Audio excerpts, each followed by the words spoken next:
अगर भगवान भूत अधिपति भगवान शंकर का स्मरण कर कर, पंचाक्षर मंत्र का स्मरण कर कर अगर आप पूजन में बैठ रहे हैं, लक्ष्मी पूजन कर रहे हैं, तो ये पक्का है अगर हमसे कुछ त्रुटि हो भी गई तो भगवान भोलेनाथ उसको क्षमा कर देंगे। और माता से निवेदन करना, हे लक्ष्मी मैया, हे वैभव लक्ष्मी, हे माता अष्टलक्ष्मी, हे माँ संतान लक्ष्मी, धान्य लक्ष्मी, वैभव लक्ष्मी, प्रतिष्ठा लक्ष्मी, यश लक्ष्मी, कीर्ति लक्ष्मी, आरोग्य लक्ष्मी, संतान लक्ष्मी, हे माँ ऐसी कृपा करिए, आप हमारे घर से रुष्ट होकर ना जाइएगा। ये घर, ये परिवार, ये सब आपका है,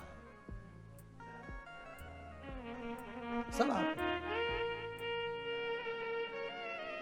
ये किसी दूसरे का नहीं। मां पूजन करते समय माता लक्ष्मी से जरूर कहें, मां 4 साल हो गए, 2 साल हो गए, ये 2 वर्ष जो ये कोरोना महामारी में गए हैं, ये वर्ष जो बेकार निकल गए हैं, मां हो सकता है आप हमसे रुष्ट हो गई हो, पर आज क्षमा मांगकर अपने घर में आप प्रवेश करिए। मां आइए हमारे घर में, आप पधारिए। महाराज कितना सुंदर संवाद है। एक साहूकार की बेटी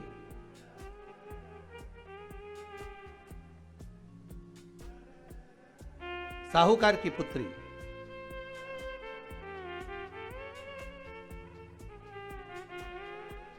पीपल के वृक्ष के नीचे, बेलपत्री के वृक्ष के नीचे, आंवले के वृक्ष के नीचे प्रत्येक अमावस्या को दीप लगाने जाती थी। उसका नियम था।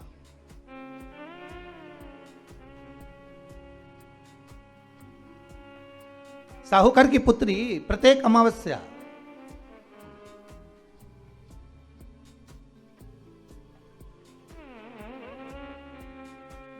तीन दीप, एक बेलपत्री के नीचे, एक आंवले के नीचे, एक पीपल के नीचे लगाने जाते। महाराज आज नारायण ने कृपा कर दी, और क्या कृपा करी कि आज सरस्वती, पार्वती और लक्ष्मी तीनों इन वृक्षों के नीचे जाकर विराजमान हो गई। पार्वती मैया तो पहले से ही बेलपत्री के नीचे है,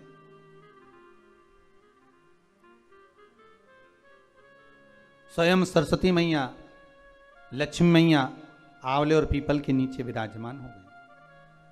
अब आज तीनों देवियों में बात हो रही है, आज तीनों देवियों में चर्चा हो रही है कि यदि आज अगर कोई दीप लगाने आया और पहला दीप जिसका लगेगा तो ये पक्का है कि मैं लक्ष्मी उसके घर में प्रवेश करूंगी।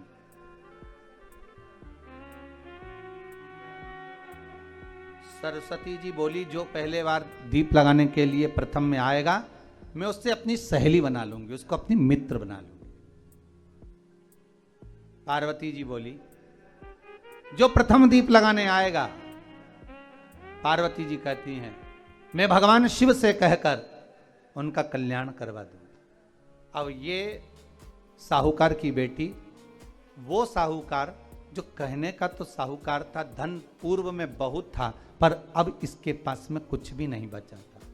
देखिए सुख दुख तो जीवन में चलता रहता है, आज सुख है कल दुख है, फिर दुख है फिर सुख है, ये जीवन में चलता रहता है। भगवान ने दिया, हो सकता है पूर्व में आपके पास में खूब धन होगा, वैभव होगा, सत्ता होगी, फैक्ट्रियां भी होंगी, दुकान भी होगा, धंधा भी होगा, पानी भी होगा, सब कुछ, सारी सत्ता आपके पास में होगी, पर समय की घड़ी किसने देखी है साहब? कौन देखा घड़ी को, कौन देखा पल?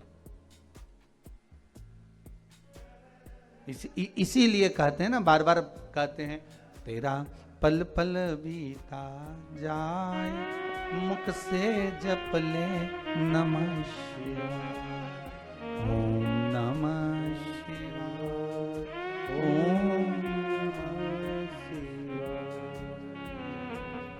बड़ी मुश्किल से मिलता है। घड़ी पल समय नक्षत्र कब बदल जाए किसको मालूम है? आज साहूकार के जीवन में था साहूकार कहने का, पर धन नहीं था, वैभव नहीं था, सब समाप्त हो गया था, कहीं पैसा चले गया, लग गया। महाराज बेटी ने वही दीप तैयार करे। दीपावली की अमावस्या नहीं थी, पर दूसरी जो अमावस्या थी उस अमावस्या पे उसने दीप लगाया। जैसे दीप लगाया, 3 देवियों ने आवाज लगाई, अरे सखी सुनो तो। साहूकार की बेटी बोली, किसकी आवाज आ रही है? अरे सखी सुनो तो। सखी ने कहा, क्या बात है? आवाज आई, 3 सुंदर स्त्रियां, बड़ी सुंदर युवती बनकर, सुंदर आभूषण वस्त्र पहनकर बैठी हुई थी। एक ही जगह पर तीनों बैठी हुई हैं। इसी को त्रिवेणी कहते हैं महाराज। जो त्रिवेणी का जो वृक्ष होता है उसमें 3 त्रिवेणी का जो वृक्ष होता है उसमें दिए लगाने का बड़ा महत्व होता है, तो इसी को त्रिवेणी कहते हैं। तीनों बैठी हुई थी। अब तीनों बैठी, आवाज लगाया, हम आपको सहेली बनाना चाहते, सखी बनाना चाहते, आप हमारी सहेली बनेंगी? अब इस साहूकार की बेटी को लगा ये तो बहुत पैसे वाली दिख रही हैं, धनपति दिख रही हैं, और मैं तो गरीबड़ी, और ना जाने में अगर इनकी सखी बन गई तो फिर इनको क्या मुझे देना पड़ जाए, कोई भरोसा है? इसलिए शास्त्र कहता है कि मित्र भी बनाओ तो सोच समझ कर बनाओ। मित्र भी बनाओ तो सोच समझ कर बनाना। ज्यादा धनपति मित्र बन गया तो मन में आएगा कि जब ये घर आएगा तो इसको घृत का भोजन तो कराना ही पड़ेगा, घी का भोजन तो कराना ही पड़ेगा। इसलिए मित्र भी बने तो ऐसा बने कि जो आपके सम्मुख में हो, उसको धन और वैभव से मतलब ना हो, उसको सत्ता से मतलब ना हो, आप उसको केवल आप से मतलब, आपकी मित्रता से। साहूकार की बेटी ने कहा, मैं आपको कल बताती हूं, मेरे पिताजी से पूछूंगी मैं आपको मित्र बनाऊं कि ना बनाऊं। ठीक है, चली घर पहुंची। पिताजी, मुझे 3 सखियां मिली, एक सरस्वती है, एक पार्वती है और एक लक्ष्मी है। अच्छा, पीपल, आंवला और बेलपत्र तीनों वहां विराजमान। अच्छा, क्या कह रही हैं? सखी बनाना चाहती। पिताजी ने कहा, बन जाओ सखी, सखी बनने में दिक्कत क्या है, बनो।